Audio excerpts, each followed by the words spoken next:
Hello everybody and welcome back to Casual Aquatics. It's been a long hiatus, but we're back in there, you know what I'm saying? At any rate, today we're going to learn about the candy stripe pleco, otherwise known as the LO15 or the Xenu pleco. I will put that up here in words because I can't even remember how to spell it without looking at it. But we're going to talk about the candy stripe pleco, one of my new plecos that I just got in this aquarium. And we're going to go over some care tips. What do you need to know to take care of them and stuff like that. For the most basic, a pleco's a pleco, right? Wrong. Some plecos eat meat. Some plecos only eat plants. Most plecos are omnivorous and opportunistic. But that's pretty much like the basic. You can apply that to any pleco. So if that's all you came for, there you go, that's it. But for those of you that really want to learn, stick around as we dive into this care tips for the candy striped pleco. So where do we start? Let's start with that pattern. How beautiful that fish is. And the common misconception that this fish looks like a clown pleco. Now, clown plecos do look similar to this pattern design that you see on this candy stripe pleco, but there is a difference. So if you look at these pictures, the one true difference between a clown pleco and a candy stripe pleco is the clown pleco is going to have polka dots and different types of patterns. The candy stripe pleco is strictly that stripe pattern that it has. The similarities is the clown pleco does have stripes. They also get about the same size, and the color patterns are the same actual colors. But a true candy stripe pleco will not have those polka dots on it. The max size of this fish is going to be 4 inches, as I said earlier. Give it a proper size home, minimum 30 gallons, something like that, and it will grow. It will look beautiful. It'll be a good addition to your tank. Tank size, though I just said put it in a 30 gallon, treat it right. I keep mine in a 75 gallon. The bigger, the better. But you could even probably get away with this dude in a 20 gallon because, again, he's only going to be 4 inches big. Just make sure you're doing proper water changes and it's not overcrowded. Tank mates and behavior. What kind of fish can I keep with him? How is his demeanor? Well, I'm here to tell you this fish is a community fish. They are territorial if they don't have enough room. So again, give them a big enough tank.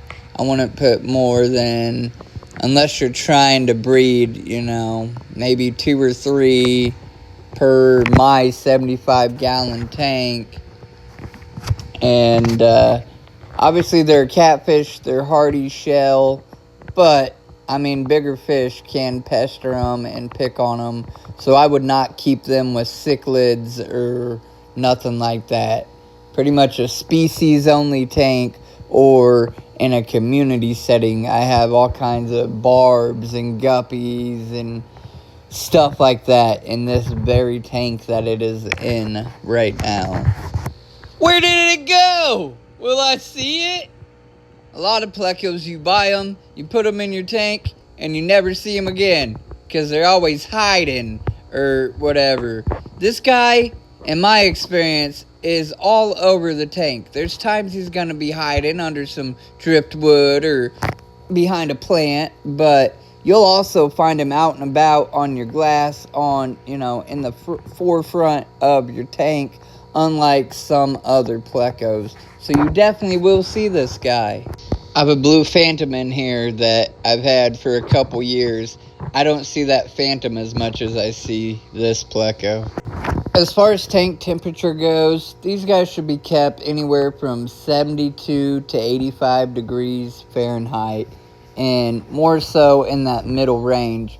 And catfish are real hardy, so in truth, they could probably go down to like 65 degrees and still be okay.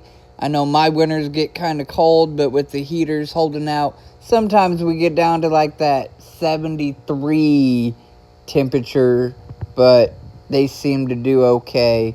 I wouldn't push it much further beyond that 72, and definitely not up on that high side. They're not going to be happy with that if you got your tank 85 degrees. But they could survive. So do with that as you will. They're such a beautiful fish, and I'd hate for you to lose them due to a spike in heat one way or the other. Diet. These guys are omnivorous. They're catfish, so first things first, they're scavengers. They'll pretty much clean up everything on the bottom, but they like what they like, and you can treat them and give them certain things that help make colors pop.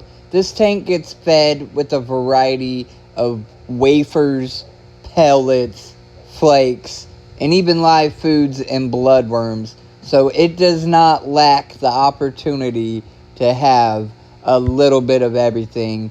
And in truth, I think you should have a little bit on standby for all of your fish, because you just never know. And you might help trigger breeding or something of that nature if you give it a variety of food. It's happy and healthy, and it's thriving. As far as pH and GH and water type and all of that, what I can tell you is this. I have hard water here in Indiana. It comes out of the tap at 7.9, 8.1. Could these fish live in softer water? I'm sure. You just got to acclimate them. I try not chasing all that when it comes to my fish, as far as soft water, hard water, all of that. Unless you're like really trying to breed them, then it's not necessarily going to matter, at least with this fish. Don't get it twisted. There are some fish that hard or soft water is the difference in them living, breeding, surviving, or thriving. But if you keep their pH in between that, I'm sure you'll be fine. I'll close with, you can get a candy stripe pleco for $30. Roughly, that's the going cost. I hope you guys enjoyed this care tips video. If you have any questions, please feel free to leave them in the comments. And as always, folks, stay casual.